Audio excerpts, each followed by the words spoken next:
Dili mo menos na po ka mga panimay ang gibahaan sa barangay ng Bayawan City, Negros Oriental niadtong Lunes, Hunyo 29 sa hapon.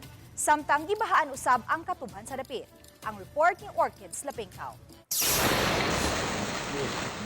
Gihulagway sa mga mulupyo sa dapit nga miawas ang suba nga mo'y hinungdan sa lapad nga pagbaha nga nakaapekto sa kabalayan ug katubhan.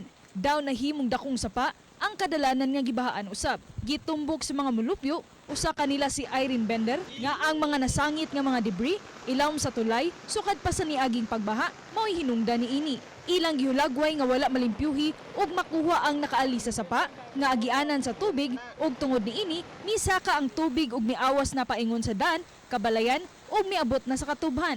Gipahibaw ni Maricel Perocho, ang Assistant City Disaster Officer sa Bayawan City, nga wala pa'y flood control project ang ilang dapit. Miawhag usab siya sa mga mulupyo sa palibot nga magtinabangay sa paglimpyo sa ilang sapa, hilabi na sa ilam sa tulay. Apan gipasabot ni Bender nga dili madala og manumano sa paglimpyo sa ilam sa tulay tungod kay mga punuan sa kahoy ug kawayan man ang nasangit niini.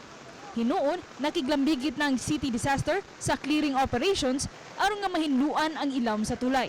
Ang taytayan mo sir, dili man gud mao yung pagdakwa na sir. Kay ikuan pa nila yung taytayan sir, dili na mo abong ang mga gapnod. Dito raon sa ang tubig unta dili mo balik pa bukid. So sa karon wala pa existing flood control diha nga part. So mo nang gi-assess na siya sa engineering together sa amo ang team para unsay angay nga intervention diha niya sir. Ako si Orchids Lapingkaw, Balitang Bisda.